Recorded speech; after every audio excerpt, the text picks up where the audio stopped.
हो गया इसको लोग।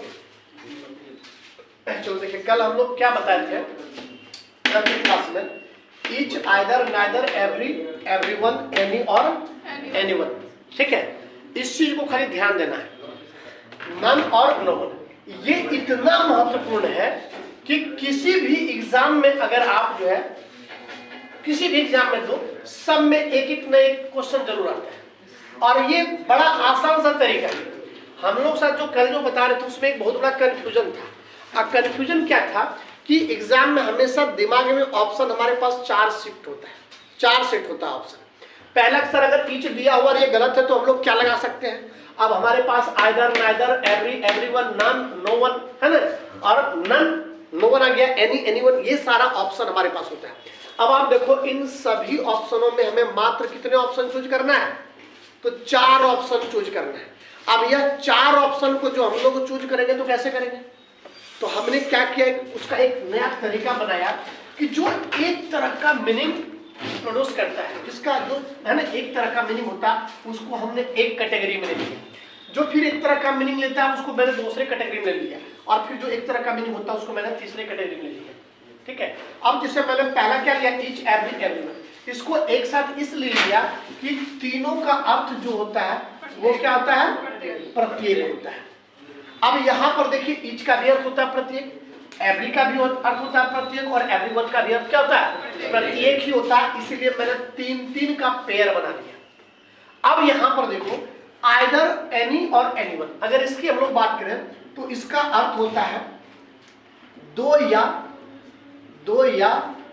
दो से अधिक में से कोई एक।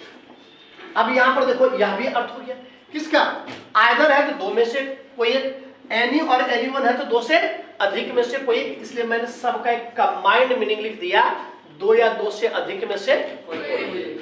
अगर हम लोग नाइदर, नन और नो वन की बात करें तो इसका अर्थ जो होता है वो होता है 2 या 2 से अधिक में से कोई नहीं होता है। अब यहां पर देखो किसका अर्थ हुआ, नाइदर का अर्थ हुआ 2 में से कोई नहीं, और नन या नो वन का अर्थ हुआ 2 या 2 से, यानी 2 से अधिक में से कोई नहीं। बस समझ में। अब आप यहां पर देखिए ये तीनों ए बी सी डी हमने ईच, एवरी, एवरीवन है ना, ठीक है, एडिट हो जाए, हो गया जी। तो अब हमने क्या बोला, वर्ब लग गया, वर्ब क्या हुआ, सिमिलर। अब वर्ब सिमिलर में इज एम आर में क्या होगा, आर प्लस हो गया, क्योंकि अंतिम लेटर एस नहीं है इसलिए इज होगा।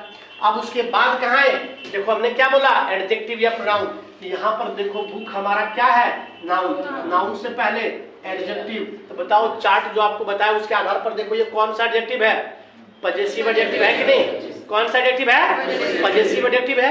और जब पजेसिव एडजेक्टिव है तो बताओ इस बुक के आधार पर पजेसिव एडजेक्टिव लगेगा, किसके आधार पर, इस नाउन के आधार पर लगेगा। और यहाँ पर आप बताओ बॉय के आधार पर देर सही है नहीं, इसलिए गलत हुआ कि नहीं हुआ। अब यहाँ अगर आप सही करोगे तो क्या होगा, अब ये सेंटेंस सही हुआ कि नहीं हुआ।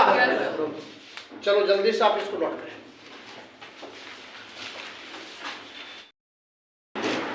हो गया। अब यहाँ पर देखिए एक पॉइंट हम लोग का क्लियर हो गया, ईच, एवरी और एवरीवन, एक पॉइंट क्लियर हो गया।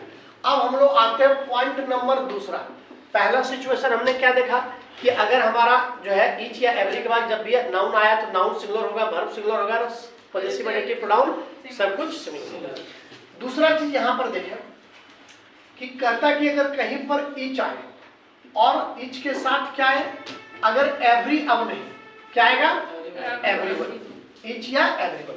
अब बोलोगे यहाँ पर पहला सवाल में था कि इसके बाद नाउन आके वर्ब आया था। अब अगर आप सवाल पूछोगे सर अगर नाउन नहीं आया और पहले ही अगर वर्ब आ गया तो ईच या एवरीवन के बाद अगर तुरंत वर्ब आएगा तो वह वर्ब क्या होगा, सिंगुलर होगा। ईच या एवरीवन के बाद अगर तुरंत वर्ब आएगा तो वो वर्ब क्या होगा, सिंगुलर होगा। बात समझ में। अब उसके बाद यहाँ पर हमने क्या लगा दिया, फिर पजेसिव एडजेक्टिव और पजेसिव प्रोनाउन, यह भी क्या होगा, सिंगुलर होगा। लेकिन यहाँ पर रखना एक चीज यहाँ पर कि सिंगुलर तो होगा लेकिन यहाँ पर देखो आपका नाउन दिया हुआ है, नाउन नहीं दिया हुआ। और जब नाउन नहीं दिया हुआ है तो आप यहाँ पर देखो, आप अपने मन से सिंगुलर में हीज लगा देना। क्या लगा देना? हीज लगा देना। नाउन रहता तो उसका पर्सन और जेंडर देखते, और नाउन नहीं रहेगा तो पर्सन जेंडर नहीं देखेंगे। और एक सबसे कॉमन बात है, अगर वर्ब सिंगुलर आ जाना तो आने वाला एडजेक्टिव प्रोनाउन हमेशा सिंगुलर होता है, चाहे वो पजेसिव एडजेक्टिव हो या पजेसिव प्रोनाउन या रिफ्लेक्सिव, सब सिंगुलर होता है। कब? तब तक सिंगुलर होगा जब तक वह रिलेटिव प्रोनाउन से नहीं जुड़ा हुआ है। ठीक है, रिलेटिव प्रोनाउन जैसे ही जुड़ जाएगा, कंजंक्शन आ जाएगा तो तरीका थोड़ा सा बदल जाता है। लेकिन यहाँ इस पैटर्न में सिंगल सेंटेंस में हमेशा सिंगुलर होता है। तो वर्ब यहाँ सिंगुलर है, यानी यहाँ पर क्या हो गया? सिंगुलर। अब यहाँ पर देखो, यहाँ नाउन नहीं था, नाउन जब नहीं है तो जेंडर पता नहीं है, जेंडर पता नहीं है तो हम लोग मैस्कुलिन जेंडर का प्रयोग नहीं करते, ये सॉरी मैस्कुलिन जेंडर का प्रयोग करते हैं। ठीक है, और उससे हम लोग सारा बनाते हैं। क्योंकि यहाँ फेमिनिन जेंडर के लिए हम लोग एडजेक्टिव या प्रोनाउन का प्रयोग तभी करेंगे जब वो स्पष्ट होगा। ठीक है, अब यहाँ पर देखो, एक हमने एग्जाम्पल ले लिया। एग्जाम्पल अब क्या लिया कि हम लोग यहाँ पर लिख सकते हैं every one are doing their work. सही गलत है? हाँ, गलत है। क्या गलत है कि इस दोनों में कोई एक आएगा, एक आ गया, वर्ब क्या होगा? सिंगुलर होगा। या क्या होगा? हीज होगा। एडजेक्टिव और प्रोनाउन क्या है? जब नाउन नहीं है तो आंख मूंद के क्या लगा देंगे? हीज लगाएंगे। चूंकि हमने यहाँ हीज लिख दिया पहले, कोई दिक्कत यहाँ तक? अब आप एक सवाल पूछ सकते हो, सर आपने एवरी क्यों नहीं लिया? एवरी इसलिए लिया कि एवरी हमेशा एडजेक्टिव के रूप में काम करता है। वह जब भी आएगा तो अपने बाद नाउन लेके आएगा। एवरी अपने बाद कभी भी ना तो वर्ब आता है और ना तो प्रीपोजिशन लेता है। एवरी के बाद ना तो वर्ब आता है ना तो प्रीपोजिशन आता है। इसको मैं लास्ट के पॉइंट में, इसको नोट में मैं आपको लिखा दूंगा। ये एक पॉइंट हो गया क्लियर। अब हम लोग आते हैं पॉइंट नंबर, देखो यहाँ पर थर्ड क्या है? Point number third. अब अगला सिचुएशन, ईच या एवरीवन, इसके बाद अगर कोई प्रीपोजिशन आएगा तो प्रीपोजिशन के बाद क्या होगा? ऑफ होगा। और उसके बाद आर्टिकल द के केस में कहता है कि ये आ भी सकता है और नहीं, यस और नो। अब फिर इसके बाद जो आएगा वो हमारा या तो नाउन होगा और या तो प्रोनाउन होगा, और ये दोनों प्लूरल होगा। लेकिन प्लूरल में क्या होगा? ऑब्जेक्टिव केस होगा। और एक चीज आपको ध्यान देना है, प्रोनाउन नाउन का ऑब्जेक्टिव केस सेम नाउन होता है, बट प्रोनाउन प्लूरल ऑब्जेक्टिव तीन चीज होता है, अस, यू और देम। इसमें जो एक सबसे बड़ी बात है कि अगर नाउन रहा तो आर्टिकल यस, और अगर प्रोनाउन रहा तो आर्टिकल नहीं देगा। यहाँ तक समझ आ गया? अब यहाँ पर आता है इसके बाद प्लस, अगर हम लोग वर्ब का प्रयोग करेंगे, हमने क्या बताया? वर्ब हमेशा सिंगुलर। और फिर जो आने वाला पजेसिव एडजेक्टिव या पजेसिव प्रोनाउन होगा, या भी क्या होगा? सिंगुलर होगा, बट अकॉर्डिंग टू नाउन और प्रोनाउन।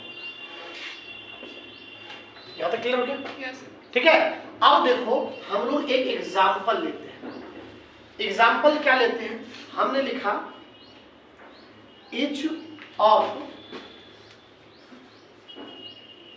the boy, लिखे is doing their homework। सही गलत है? गलत है। यहां पर देखो क्या कर रहा है? कुछ नहीं कर रहा है। इस दोनों में कोई एक आएगा, एक आ गया। इसके बाद जब भी आएगा प्रीपोजिशन क्या? एकदम कसम खा लेना, ऑफ के अलावा कुछ नहीं है। तो ऑफ आएगा। देखो ऑफ है कि नहीं? हमने क्या कहा? नाउन आएगा। नाउन आएगा तो आर्टिकल लेगा, सही है। लेकिन यह नाउन क्या होगा? हमारा क्या होगा? प्लूरल होगा। नाउन हमारा प्लूरल है, गलती यहाँ मिला कि नहीं? इसलिए यहाँ क्या होगा? वॉइस होगा। उसके बाद देखो वर्ब क्या होगा? वर्ब हमारा सिंगुलर है कि नहीं? हाँ। उसके बाद आप देखो यहाँ पर सिंगुलर है। अब आते हैं पजेसिव एडजेक्टिव प्रोनाउन। तो ये देखो ये हमारा नाउन है, ये एडजेक्टिव हो गया, और एडजेक्टिव ये हमारा क्या होगा? सिंगुलर। लेकिन किसके आधार पर? नाउन के आधार पर होगा। और बॉय के लिए क्या हो जाएगा? ये हिज होगा। नोट कर लीजिए, बॉयज के लिए यहाँ बॉयज के लिए हिज होगा। क्योंकि वर्ब सिंगुलर है। यहाँ पर समझो, ईच ऑफ द बॉयज, जितना लड़का है उसमें से प्रति एक आ रहा, प्रति एक आ रहा, जिसको हम लोग चुन रहे हैं, सिलेक्शन कर रहे हैं।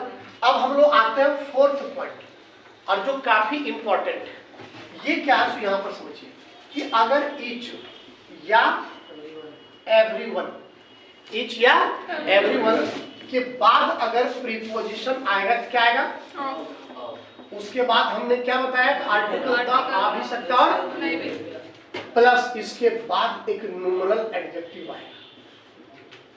क्या होगा, न्यूमरल एडजेक्टिव होगा, और यह न्यूमरल एडजेक्टिव कम से कम 2 से होगा, 2 हो सकता है, 3 हो सकता है, डॉट डॉट कुछ भी होगा। क्यों 2 से इसलिए होगा क्योंकि इसमें से कोई एक ऐसा नहीं है जिसका प्रयोग 1 के लिए होता है, सब 2 या 2 से अधिक के लिए होता है।